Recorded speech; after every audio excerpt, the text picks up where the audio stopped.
Good day everyone, hope you guys are having a blessed and amazing day. For today's video, gagawa tayo ng kamote top juice with calamansi.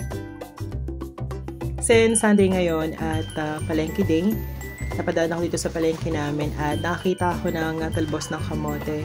Now, since ang talbos ng kamote ay napakasustansya at napakamura, naisip ko gumawa ng ulam at saka ng juice at the same time. Dito sa amin, ang isang tali ng talbos ng kamote, 10 pesos lang at napakadami na. Now guys, kung bibili kayo ng talbos ng kamote, siguradong kukunin nyo yung color purple para mas maganda at mas masustansya.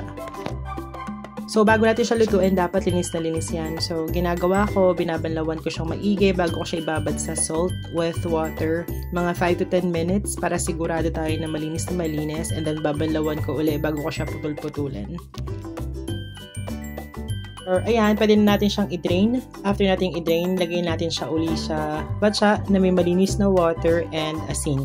That's the time na ibababad na natin siya for 10 to 15 minutes.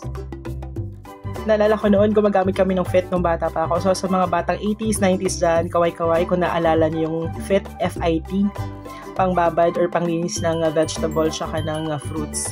Ayan, so wala na siya. So, gamit natin ngayon ay salt lang. Mura na, nakakaano ka pa, sigurado na walang halong chemical.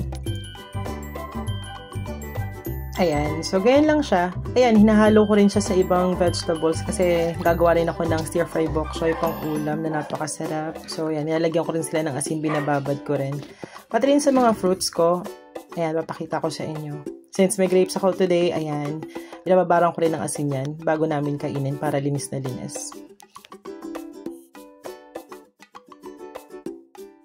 Ewan ko lang nga, napapansin ko, tumitingkad din yung color ng fruits and vegetable pag binabad mo siya sa asin, tapos pag banlaw mo, ang ganda ng color. Tsaka sigurado ka, no, natanggal yung mga chemicals na mga in-spray dyan nung itinanim sila.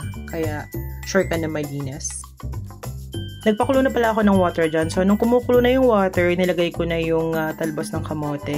Gagawin natin, magiging 2 batches yan kasi parang 3 tali or 4 na tali ng kangkong or talbos ng kamote yung binili ko dyan. If you will notice, ang daming purple na dahon dyan kumpara sa green kasi there is a scientific explanation daw na pag purple na kamote tops, mas masustansya siya kumpara sa green. So, pag bumibili ako ng talbos ng kamote, I make sure na maraming purple kumpara sa green. Huwag din nating tagalan yung pagluto ng gulay kasi baka ma-overcook, maging labsak at pangit siyang kainin. So, mga 2 minutes, okay na yan. Pag okay na yung talbos ng kamote, set aside na natin siya. Gagawin naman nating ensalada yan. So, this time, papakita ko sa video na to kung paano ako gumawa ng kamote top juice. So, habang kumukulo siya, ilagay natin dyan yung 1/4 cup ng white sugar. Ganyan. Para maluto. Tapos, habang niluluto natin siya, siguro mga 1 minute lang. Pwede na yon. Maghiwa na tayo ng kalamansi. Yan yung ihalo natin sa juice later. I promise you guys, napakasarap itong juice na to. And on top of that, napaka-healthy niya. Now, makikita nyo dyan habang pinipisil ko yung kalamansi sa kamote top juice. Pinalamig ko na pala yan ha. Nag-turn na ng pink. Yung juice, ang galing na. Lalo sa personal, pink na pink yan pag nakita nyo. Pwede nyo rin itong painom sa mga anak nyo, especially yung mga mapipili sa inumin. Like gusto lagi ng soft drinks, yung mga instant juice. Ito, napaka-healthy nito. At hindi mo malalasahang gulay, promise.